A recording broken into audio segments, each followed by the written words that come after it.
Everything you're about to hear is for education and entertainment purposes only. Whilst we are licensed, we're not aware of your personal financial circumstances. Any advice is general advice. Equity Mates operates under Australian Financial Services Licence 540697. Equity Mates! I will say this about investing. Everything you do learn is cumulative. What I learned at 20 is useful. Welcome to another episode of Equity Mates, a podcast where we explore what's possible in the world of investing. If you've just joined us for the first time, a massive welcome to the community. My name is Bryce, and as always, today I'm joined by my equity buddy, Ren. How are you? I'm very good, Bryce. Very excited for this episode. We are loving our Ask an Advisor series where we get some of Australia's best financial advisors and we put your questions to them. Yes. And today in the room, we're joined by Dylan Pargiter-Green. Dylan? Almost. Dylan Pargiter-Green. Pargiter-Green. Bryce got it wrong the first podcast. You got it wrong the second podcast. Damn it. By number 3, we'll get it. We'll nail it. We'll nail it. Well, Dylan PG is in the room. DPG. DPG is the director and advisor at Bold Wealth. And we've got a bunch of questions from the Equity Mates community, from our Facebook discussion group, and from our contact form on our website. That's how you can submit questions to a future episode of Ask an Advisor. But we're going to cover planning, we're going to cover tax, it's that time of year, cover investing and retirement. You All good stuff. Got your work cut out for you, Dylan. Absolutely, man. Yes. That's a lot of content. I think we've only got half an hour. So. We do, yes. Yeah. Well, Dylan, before we kick into it, you are part of the advisors that if anyone at Equity Mates is looking for financial advice, you are one of a group that we recommend. Can you just give those that have just joined the show for the first time a bit of a brief intro into what you specifically do, I guess your specialties, your average client, for those that are potentially looking for an advisor? Yeah, for sure. So, I mean, Bold Wealth is a company that I started a couple of years ago. We've got 3 directors, 3 advisors. We look after anyone through sort of mid to late stage accumulation all the way through to retirement and legacy planning. So there's lots of different things that happen throughout that journey, and I think we've touched on some of them before. We'll certainly touch on some of them again today, but our goal is to help people set a goal that is something that they want to achieve in the future and find the best financial method to get there. So whether or not that's building wealth in your accumulation phase and the most efficient ways to do that, or how do we, use that wealth when we've finally made the decision to start our decumulation or retirement, as is probably more commonly known. How do we then do that? And what are the things that are important to us along that journey, and how do we make the best decisions along the way? So, well, if you are interested in speaking to one of our advisors, including Dylan, head to equitymates.com/advice, and there's a form there. But Ren, let's get stuck into it. Let's do it. Now, Dylan, first question we have came from the community, but is also one that is close to my heart. I'm getting married at the end of the year, and the first question is about... Prenup. Is it about your wife? Yeah, sure. Should I do it? Making the right decision. Run! These are all good questions, but no, the question is about philosophies when it comes to money for couples and setting up their finances. Everything shared, separate accounts, joint accounts, money on the side. What have you seen work? What have you seen not work? And how do you recommend clients set it up? Okay, so what doesn't work is trying to hide stuff from each other. Please don't do that. Everybody in the community, if you're going down the path of wanting to be with the person that you want to be with forever, you're sort of making that decision we should be making that decision with pretty open arms and open finances as well. Really interestingly, it's a bit of a cop-out answer, but everyone's different and what works for different people. Some people like to have their own wage go into their own account and then have a joint account where they just pay bills, and that might work for 30 years, 40 years of marriage or being together or whatever it might be. And other people just throw everything in all in the same place. 2 probably things that most commonly come up is, 1, there is a best financial outcome for you when you do it, and understanding what that is. So, if you've got a lot of debt, you holding your money in not the offset account or your wages going into something that's not that account is probably inefficient, even if that's not where you're holding most of your money for investment purposes. But if you're just sort of holding money on the side for no reason, you're missing out there. The other thing that comes up most of the time is people when they're first entering that joint financial arrangement, it's a little bit like, oh, should we, shouldn't we? I don't know what I do. I don't want to sound mean, but like grow up. Like you're spending 50 grand on a wedding together. Like surely if, someone wants to go out and spend $200 on a pair of jeans, like it's okay that that's a shared account that money comes from, right? Like you're sharing so many other things at that point that it shouldn't really matter anymore. So focus on the big stuff, focus on the actual investment, wealth generating, wealth decisions, and don't sweat the small stuff and grow up. Yeah. I think it can come unstuck in that instance where if someone's spending the 200 on the jeans, though, if one of the people in the couple feels like it's an unfair contribution to the joint or in sharing, that's where I think sometimes it can. Oh, 100%. But also like how often is it that both people in the couple earn exactly the same amount of money? Yeah, never. Yeah, so like again, there's always going to be inequality. It doesn't matter whether you're at the very start and you're first joining in and splitting bills and things, or you're much later and one person's taken years off to have children or whatever it be. There's always going to be these inequalities. Yeah. And that's why we talk about, okay, well, what's the best thing for us financially rather than what's the best thing for me as an individual. Yeah. One thing that this is probably going to need personal advice, and I'm probably going to have to come and see you, but where we're at with my wife and I, we share pretty much everything. To your point, it's like we're in it together. Why not? Except we've just started on the investment side because that's something that I feel like we needed proper advice on around tax and like structuring and planning later in life. She's going to like probably go on maternity leave at some point. I'm probably hopefully become a billionaire. Like, like what's going to happen? So that's where I can see advice being really helpful. Yeah. Absolutely. And that's exactly what I was saying, right? Think about the big decisions. Think about the big things that affect you both, right? Like tax payable for the household is tax payable. So if you can manage things in a way and set things up in a way that you overall pay a lower amount, your household has more money and therefore you can go and do more of those little enjoyable treat things without having to worry about it because you're better off. You've got more money. Well, speaking of tax, we do have a couple of tax questions coming a little later, but let's stick on the theme of setting up your finances. And a common question we get is investing for kids and perhaps a little bit more specifically education funding for kids. Seems like a lot of people in our audience are kind of getting to that stage of life.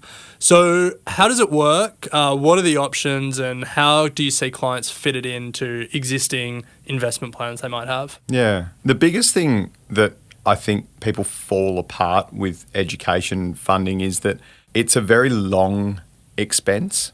So if you think about how much it costs to send a child to maybe the average private school, it's between $300,000 and $350,000 if you're going from post-tax. Yeah, after tax. That's right, after tax money. So what does that work out to be? Like 30 grand a year? 30 grand a year, and that's not necessarily the top schools, but it's also which is like $70,000 gross income. No, not quite. $60,000, 50. even still. We'll go over tax brackets with Bryce after this. No, as in just for that component, if that makes sense. Like after tax, you need on top of your.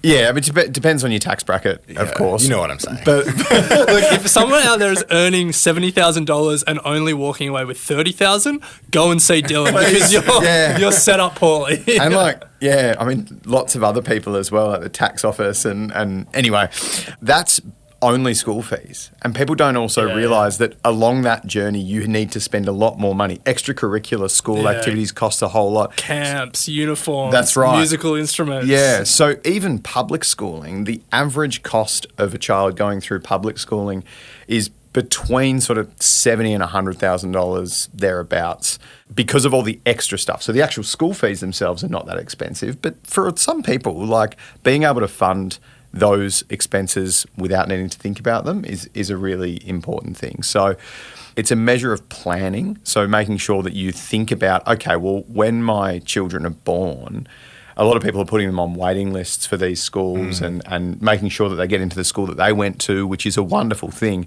But then when it gets to year 1 or year 7 or whenever it is that you've decided to put your kids through school, you don't necessarily just have that money there. And all of a sudden you're getting a $30,000 bill a year that you didn't previously have. Now, that's wonderful if you can just fork that out, but it's a lot nicer if you don't have to. And so it is that concept of do the little things early, put some money away at the start, but then regularly put some money away into a vehicle that is an efficient way of saving. So we use investment bonds and education bonds a lot for this. And the reason being that because you have a known future outcome that you're seeking, you can very easily model out a known future drawdown, much like, say, superannuation can. The underlying investments can sit in, 10-year plus planning investments. So you can have high growth investments. You don't have to be too worried about volatility. And then you can, reduce your risk allocation as you get to the point where you need to actually pay for these. But most of the time, you're taking that $450,000 school fee and either putting about half of that away over 10 years before they go to school, or putting sort of 2/3 to 3/4 away, but getting your money back at the end. And that's how I like to plan for it. I sort of say, cool, well, if you want to send your kid to 6 years of high school and 3 years of university, wouldn't it be wonderful if you had, saved up $500,000 over the next 18 years? And I gave you $500,000 at the end. Did you hear Scott Galloway talk about this? Yeah. I thought that was a pretty interesting point. Yeah. It's like, you know that you're going to spend money on it. Yeah. So hold on. For people who are now on the edge of their seats, what was the point? So he wasn't, he just came out and said, I see a lot of people get so stressed about sending their kids to private school, and inherently the reason they want to do it is because they feel like it's going to give their kid a more secure future when they finish. And his point was, if you just put money aside for their entire school life and sent them to a public school, and then at the end gave them $500,000 portfolio, you've given your kid a pretty secure future. Or a massive schoolies. That would be quite a school. Obviously, there's a lot of intangible things that go with private schools and whatnot, but that was kind of his point. He's like, if the end goal is security, you could flip it and think about it differently. This is another thing that we talk about, right? So a lot of parents will want to give their kids a deposit for a house or plan for something like a gift at 21 or 25 to give them that as well. This is a really wonderful way to set that up, build that over a journey of schooling and whatever it is, but then that remaining amount, that's just your savings that you would have given them anyway. With an investment bond, after 10 years, you can transfer that beneficial ownership, no capital gains event. The withdrawal of it is capital gains free, so all your investment earnings over that time is capital gains treated. It's a wonderful way to plan for not only education, but then if you are planning on giving your house deposit, which by the time 18 years from now is probably going to be $500,000. I mean, it almost is that now. It's a wonderful two-win strategy in a lot of cases.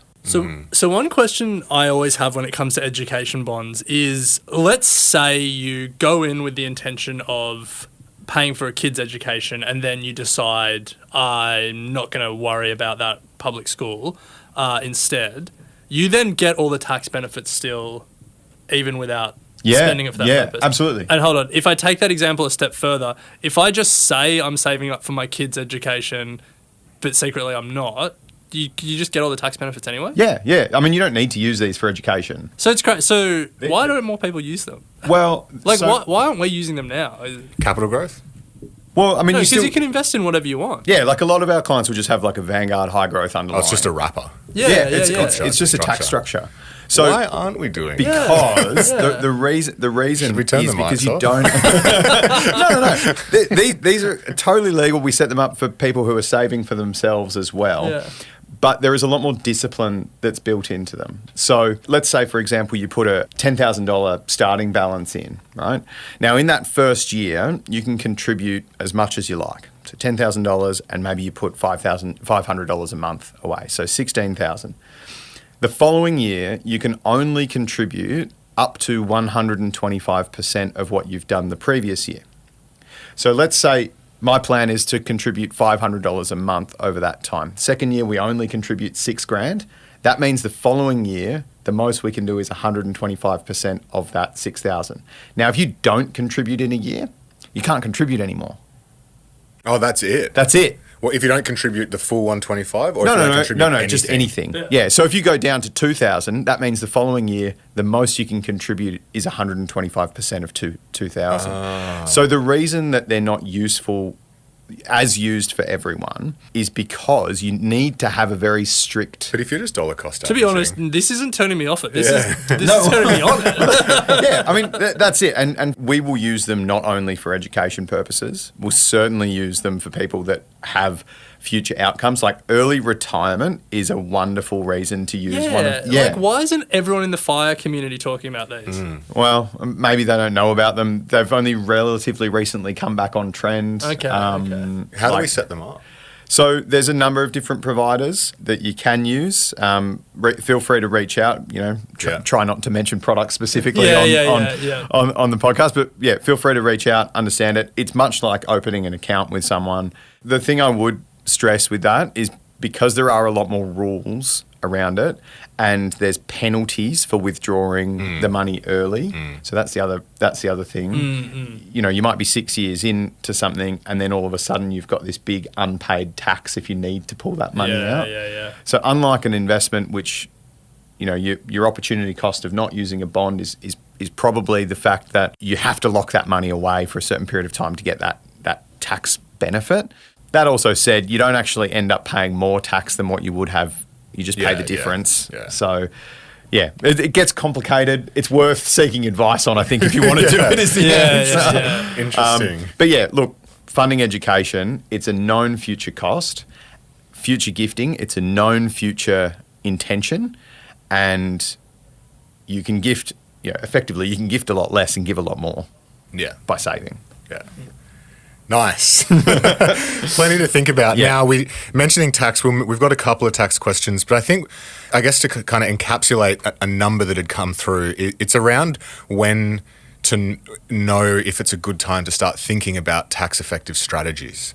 Is it... When's it not a good time? Well, I mean, like, people would be looking at, like, Sorry, you're meant to say that. superannuation, do I need, like, is income thresholds, all of that sort of stuff. It's, when is the right time to start thinking about tax-effective strategies? So... Again, a bit of a cop-out answer, but it really depends on your goals. So very common tax-effective strategy might be additional super contributions. If you're not already maxing your cap, super contributions could be a really good way of doing that.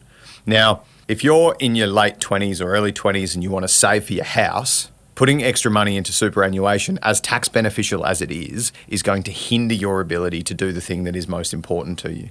And so that's where we have the decision tree. It's like, get the benefit of tax now, but probably then lose the benefit of getting into the property market later. There is a confusing nuance to that example with the first home super savers scheme where you use super to save for a house. So excluding that in this example. Excluding that, it's personally something that I know works for some people as well. It's not something that I believe has a significant amount of value as what the government necessarily intended it to. Okay, that's interesting. Like, it's great, but if the difference between you buying a house and not buying a house is $3,000 or $4,000, then and you're stretching yourself that far, and that's the tax benefit you're getting, and you're potentially exposing yourself to volatility within superannuation along that way if you don't set it up properly, you probably shouldn't be buying as expensive a house. Yeah. So, I'd never thought of it like that. That's a good point. Yeah, I mean, yes, there is a benefit, 100%. Black and white, there's a tax benefit to it, but you have to be in a very specific tax bracket to achieve it, or middle tax bracket to get the massive benefit of it. The work that goes into it is a lot. I would just argue that think about what you're doing with buying that house and perhaps don't stretch yourself so far that you then end up in a high interest rate environment like we're in now, and under stress and under duress. So, very cool. So I think if we summarise it, it comes back to goals and understanding what your your main priority is at the time. If you are saving towards, retirement, or you're saving towards a early retirement or a specific goal, and you've secured the sort of key assets in your life, so you've got a house, you're managing your debt, you don't necessarily need to pay that debt off all immediately and fast and all those sorts of things, that's at the time when you can start doing the tax effective stuff. But of course, most opportunities to use tax efficient strategies have an alternative where you lose access to the money for a period of time, so superannuation or investment bonds or something like that. So you need to think about your priorities and what's important. Yeah. Yeah. Now, Dylan, we've got a number of more questions to get to. We've got questions on leveraged ETFs, on investing in stocks versus your offset, and plenty more. But we're going to take a quick break here to hear from our sponsors.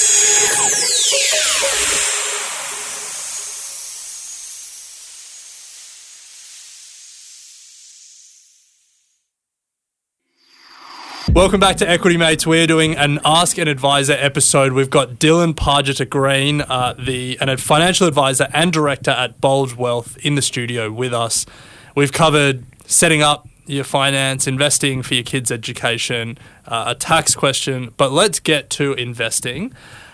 This is a question we get every now and then around leveraged ETFs. The two big ones in Australia are the BetaShares ones, GEAR and GGUS, but there are more and more leveraged ETFs coming to market. Everyone's financial circumstances are different, but generally, what are your thoughts on leveraged ETFs and leverage? Yeah, I mean, we love leverage as a tool to amplify returns. I'm relatively young. I have leveraged positions in my portfolio, but I don't have 100% of my money in there, right? Like, it's all relative and it's all risk allocated. And if we look at the most common use of leverage, it's property. So property is a wonderful asset and has incredible performance from an investment point of view, often because of the fact that you only need 20% of the total value, but you make 100% of the return on your deposit. Using the leverage funds, the leverage ETFs, similar, you obviously don't have that same degree of 4 times leverage, so 400%, but you do amplify what the market does. And I totally believe that if you can have 10 or 20% of a portfolio in something when you are in your 20s, that if you just buying these market-weighted ETFs and it's replicating that but with an amplified version, you can ride out the volatility. The most important thing that I talk about with people like this is you're going to have a negative 40% year if you hold it for long enough, a negative 50% even. The bounce back from that is going to be 70 or 80% positive. So you just need to not panic and sell at those times. And you shouldn't be putting money into those if you are planning on using that money at all for anything other than just leaving it there for at least 7 years. Yeah. But yeah, I mean, it plays a good part. It allows you to get an amplification of a particular market. It's an amplification both ways. So it can go the other way. Yeah. Whether or not when the S&P and the NASDAQ are at record highs, I'd be putting money into geared stuff. I don't know. It's obviously a personal choice, but it's definitely got its benefits in long-term investing. Yeah. I find it fascinating, the psychology of how people are willing to gear themselves in property versus other assets, and I get it. It's like a social acceptance thing. That's what I mean. Yeah, it's like it's all well and good to try and get as much debt as possible on a home loan. But then $100,000 in stock, it's like, but it's also what are you doing? If you think about like government incentives, like more and more, it's like, oh, we'll co-invest with you, so you only need 5% deposit, or if you're in this category, you even need less. Like the government are even like, hey, we're going to let you leverage as much as possible. But that also, I mean, the government's just creating inflation in the property market by a lot of these policies. The renovators scheme, we'll give you $25,000. What happens? Build cost goes up by $25,000. It's not like you actually get that benefit. It's just everything gets more expensive. And it's similar. The more people you drive into a particular segment of a market, although it is positive for that, as a broader economic position when we're already experiencing high inflation, it's perhaps short-term focused. Anyway, we're not here to make policy. We're here to do the best within whatever policy constraints we're given. That leverage thing, though, you're right. People go really heavy into property and leverage. There is an argument that property is very unlikely to fall by as dramatic a volume as a market at any given point. Yeah, but if you look at what period you're taking a mortgage for, theoretically it's Yeah. 30-year period. Yeah. If you look at the market, there is no 5-year period where it hasn't gone up. Yeah. So over 30 years. You mean the stock market? The stock Yeah, market, yeah. yeah. Like if you take the same 30-year time horizon with the stock market, like the risk profile becomes very similar. Yeah. And If not better than it's a property, liquidity like- thing. No 5-year period? Yeah, no 5-year period. Yeah. Jeez, that's pretty good. Yeah, well, give or take. Definitely. I think if you looked in the years from like 2004 to 2008, the end of that year, period would be down. yeah. But of course, Yeah, you know, we'll fact check ourselves on the fly here. There's certainly a stat like that. I think the point of what you're saying though is 100% right, which is that if you are willing to hold something for 30 years, like you are property and paying it off and things, the cost of doing this with a market-weighted index, yes, you are going to pay a little bit more for that gearing. You're going to cop the cost of internal leverage and things like that. But probably you will end up ahead. It's just a matter of not overdoing it so that if a GFC event comes across, you don't end up so far behind on the basis of that leverage. And that's where property's unlikely, unless you're US ninja loans and you own a lot of untenanted houses in Florida. I think the other key thing to point out on leverage as well, property versus stock market, is up until recent years, the way that the products available to leverage in the stock market were very different to how you would leverage It in was property. synthetic leverage with options. or Right. margin calls and Yeah. bits and sorry, pieces. yeah, I see what you're saying. Yeah, so it's not that just like same repayment every month and you Yeah. kind of commit. You can get in a lot of trouble. But Yeah. luckily there are products now and ETFs that are set up. And then they don't cost the 2.5-3% that it used to cost Yeah. 10 years ago to buy a fund that had leverage or gearing in it. So, they're available in there. So let's stick on the investing theme. A very common question we get that does depend on people's personal circumstances. Again, you might be seeing a theme here, but tell us, I guess, how you would think through it. And this is relevant for both Bryce and I because it's a decision we face.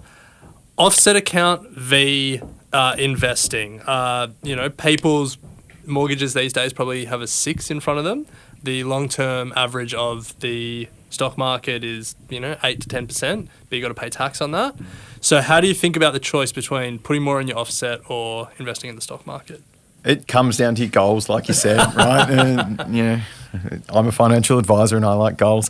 But when we look at this, it is about what your future outcome that's sought is. And yes, on a very black and white level, your 6.25% after tax is a very attractive return.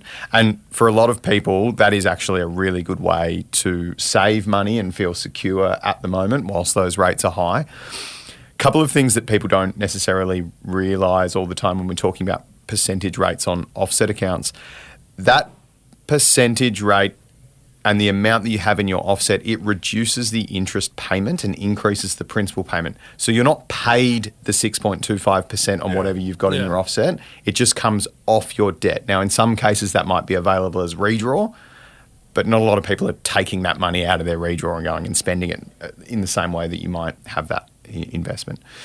The other thing is that with your house, it has a limited capacity to compound.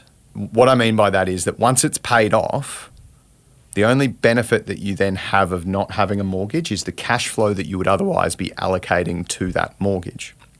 Now, we use debt recycling a lot for clients where we take out additional equity and then we recycle the income from that back through the debt to help pay down or effectively build a portfolio of assets that is greater than what the value of the mortgage is and pay it off faster.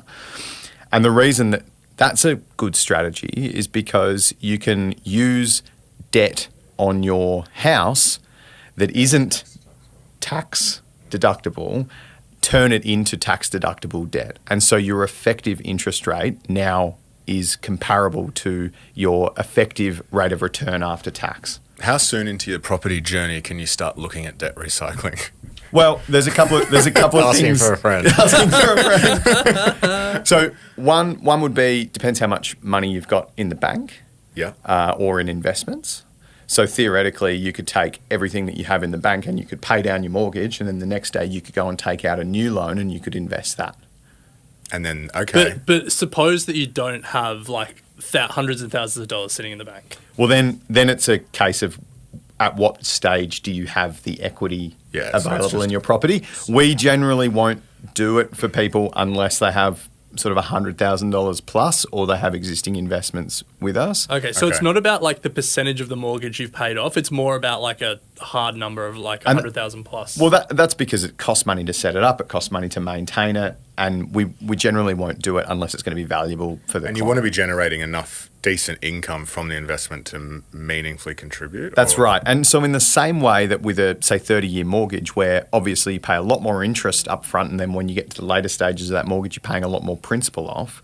Well, your initial stages of compounding, you're probably saving more into your investment than you are earning money from that investment. Yeah. But fast forward 10 years, that investment's probably earning at a faster rate than what you're even able to save in it. And that is the amount that's then effectively paying off your home loan. And so it gets, as I say, it gets fairly complicated fairly quickly, but at 8 to 10% compounded, and particularly if you can use, if you're thinking about aiming to pay off debt at retirement, so you can use high capital growth assets and then draw them down in a lower or no tax environment, there's a real benefit of maintaining a mortgage that's tax effective throughout your working years and then drawing on tax effective investments when you get there. Just because I know that we just used a heap of jargon, Yeah. heaps of numbers, and it is easy to get lost in that. I think the takeaway for people is if you've got a few $100,000 of equity in your home, you should go to equitymates.com/advice, put your details in, and we'll put you in touch with one of our recommended advisors for a no-cost, no-obligation initial meeting, and you can get them to step through what debt recycling is in a little bit more detail and ask some more questions, because I hadn't really heard about it until we started getting questions on the podcast about it a couple of years ago. But you start to do the maths, and it's seriously powerful. I mean, so much of like getting ahead in your personal finances in Australia is figuring out where the tax not loopholes, but the tax opportunities are. Yeah. And this one for me is just like a massive free kick to existing property owners.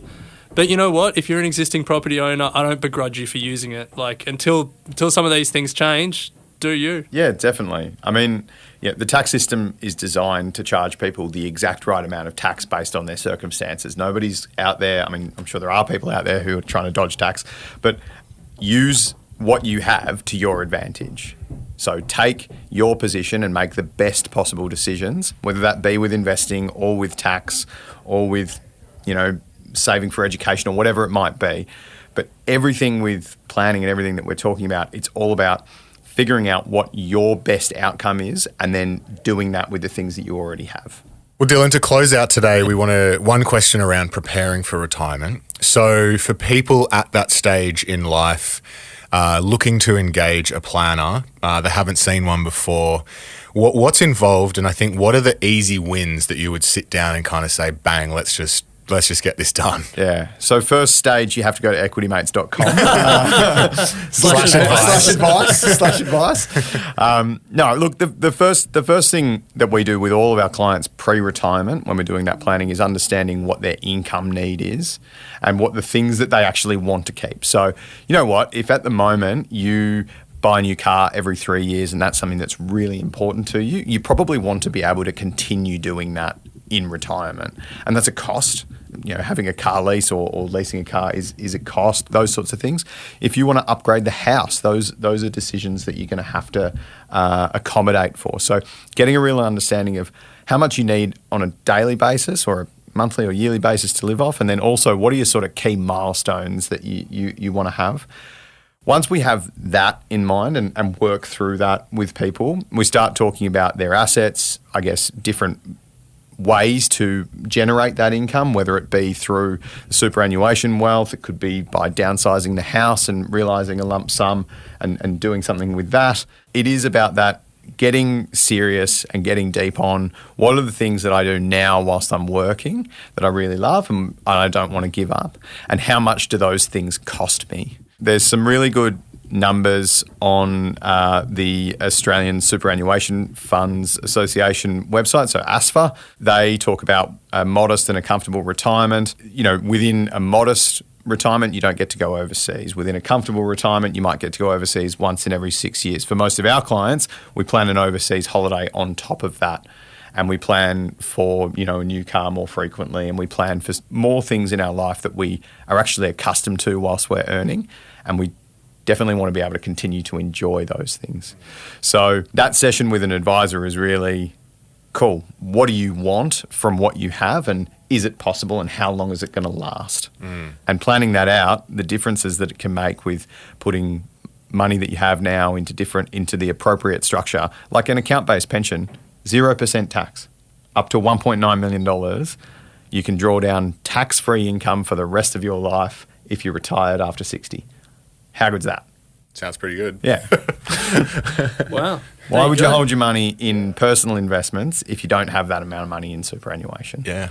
Well, there you go. That is an easy win. Even if you feel like you're too old and you've missed the boat, never too old to set things up. Yeah, for retirement. never. Just listening to you talk about that answer, one thing that it made me think, we've recently done a couple of series on superannuation, and a really common question we got back was, I feel like I've left it too late. Like I'm in my 40s or I'm in my 50s. The balance totals that you were talking about feel like they're unrealistic to me. Have I just screwed this up? So I'm sure you get people coming through your door with similar questions. So how do you approach that? It's never too late to start. You can always start earlier. But if you're feeling like that, it means probably you should start now, because you're only going to feel more like that 10 years from now when you haven't done anything about maybe feeling like you've started later.